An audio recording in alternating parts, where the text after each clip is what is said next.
Thank you so much for inviting me to speak to you today, and I'm so sorry I couldn't be there in person. However, I did want to send you a very important Veterans Day message. I hope you'll appreciate some of the quotes that I have taken from some very famous people in the past. First, I would like to start by recognizing our active duty servicemen as well as our veterans, both men and women, of the various branches of the military that were involved with many of our military engagements over the years, some of which may have been forgotten.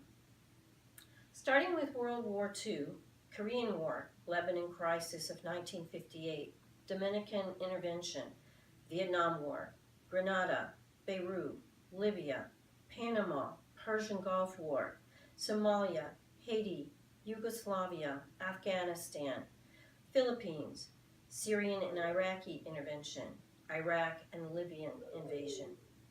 Thank you for your service and your sacrifice, as I know there have been many. Most of you probably don't realize that Veterans Day started after World War I in 1919. Yet, one of our most famous military leaders and veterans fought for our country 164 years prior to that, George Washington. Though George Washington personally identified himself as a farmer and is remembered primarily as the nation's first president, he was also a veteran.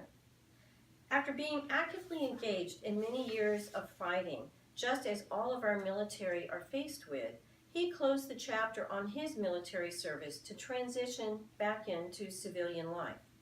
In doing so, he looked for a way to give back to his community and his country, eventually becoming our first president. It was Washington's core belief that the nation had an obligation to embrace our veterans and to share with them the fruits of labor that had been so hard won by the years of revolution and bloodshed. He asked, "Shall not the brave men who have been contributing so essentially to these inestimable acquisitions, retiring victorious from the field of war to the field of agriculture, participate in all the blessings which have been obtained?" Officers and soldiers, Washington said, may expect considerable assistance in recommencing their civilian occupations from the sums due to them from the public, which must and most inevitably be paid. Simply put, he said, we must fulfill our promises to those that have served. By choosing to attend this Veterans Day event today, you demonstrate that you too believe in fulfilling those promises. I am humbled to be surrounded today by so many of you. I am blessed to have been invited here by another organization that is so deeply committed to giving back to our veterans, and to be blessed as the CEO and founder of my own organization that has been so deeply committed to assisting veterans. As Americans, we should be inspired and appreciate and have gratitude for the liberties and freedoms which have been secured by those willing to undertake the tremendous burdens of war. Because of their perseverance, our military have experienced the ultimate in sacrifice and suffering. General Washington believed that for his soldiers to be standing after 8 years of Revolutionary War was nothing short of a miracle. Our military today has now been through decades of wars, many of them serving multiple combat tours. How then can we owe our returning servicemen and women any less than Washington called for then? Think of the veterans who have witnessed the horrific acts of war and how they must find ways to deal with it. The needs of a Continental Army soldier from centuries ago were not so different from the needs of our veterans today. They need jobs and incomes. They need to be welcomed home with commitment to their physical and emotional healing.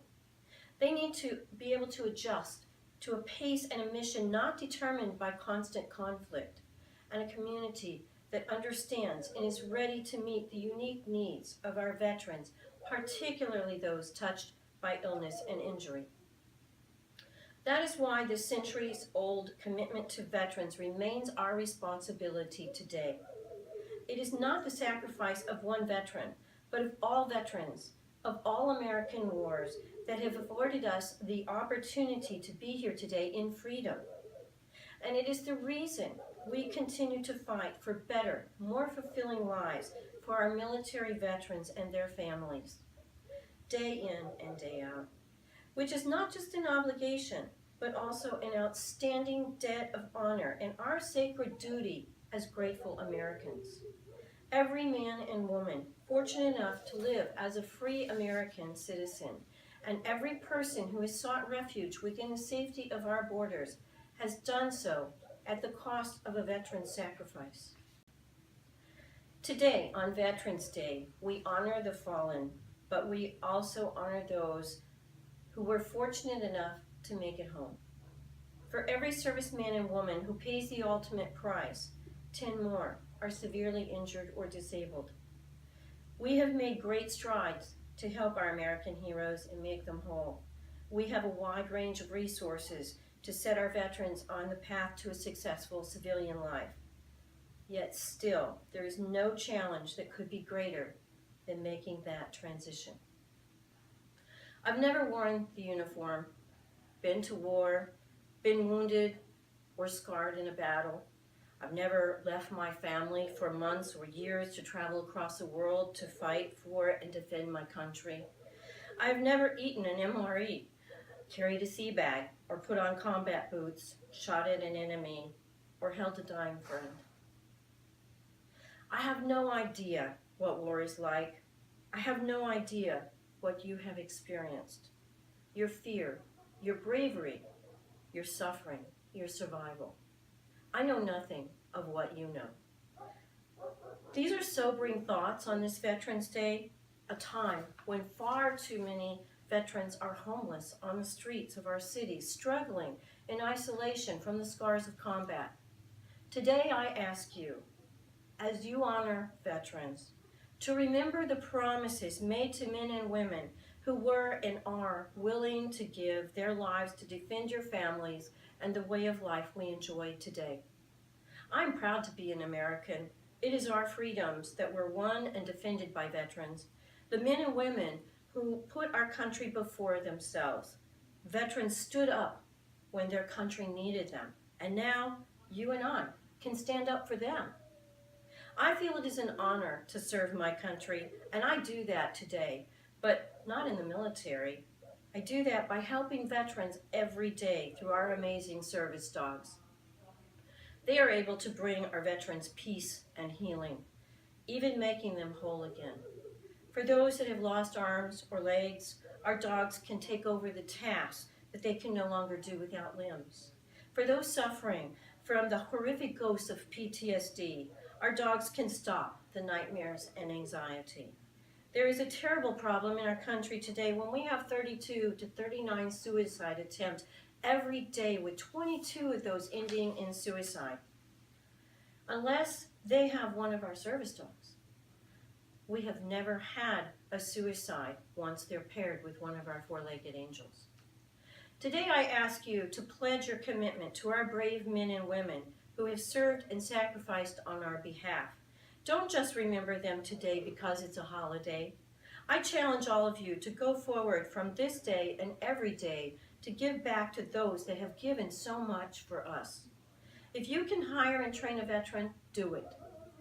If you have a special God-given gift like training these incredible service dogs, then do it.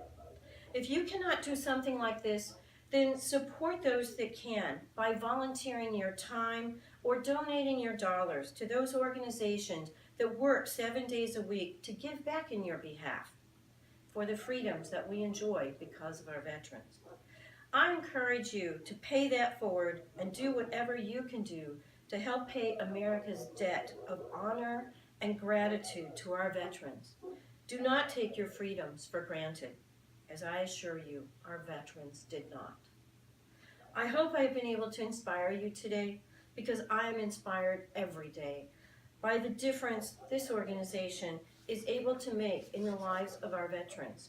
These veterans once came through my doors in such pain that they had self-isolated for many years.